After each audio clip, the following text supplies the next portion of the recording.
اشرف غني نن چیرته و او څه یې وویل؟ ګرانو لیدونکو السلام علیکم.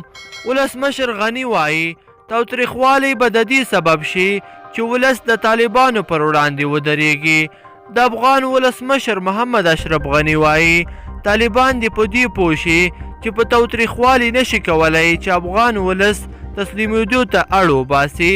ولسمشر غني زیاتوي که تاوتریخوالی دوام وکړي نو ولس به اړ شي چې له طالبانو سره هماغه چلن وکړي چې له داعش ډلې سره یې وکړ. ولسمشر غني د سې شنبې په ورځ د نظامي ښځینه او د سولې او امنیت په لومړني کنفرانس کې وویل افغان امنیتي ځواکونه او ولس توانېدلی دی چې داعش ډله په ننګرهار کې له منځه یوشي او ژر به یې د افغانستان له نورو برخو هم ورکه کړي. ښاغلي غني یو ځل بیا ټینګار وکړ چې افغان ولس او حکومت سوله غواړي، خو داسې یوه سوله چې په هیواد کې د تلپاتې امنیت او ثبات تضمین وکړي.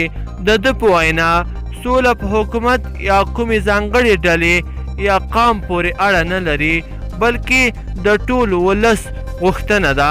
په ننګرهار ولایت کې د داعش پر ضد د عملیاتو په اړه ولسمشر غني وویل هغه هدف چې په درنو بمونو ترلاسه نه شو د ولس په ارادې ترلاسه شو او داعش ډله وځپل شوه.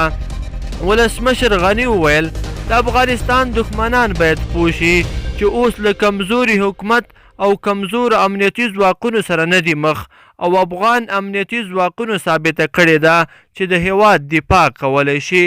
افغان ولسمشر په داسې حال کې طالبانو ته خپل پیغام ورکوي چې پرون دوشنبه دې ډلې پر افغان حکومت تور ولګاوه چې په بیجینګ کې د افغان سولې په تړاو کېدونکې ناستې ته خنډونه حکومت جوړوي. د طالبانو یو لوړپوړي چارواکي بي بي سي ته ویلي وو ستونزه د افغان حکومت لخوا د ګډونوالو د برابر شوي لیست او د غونډې پر اجنډا پر سر راولاړه شوې ده.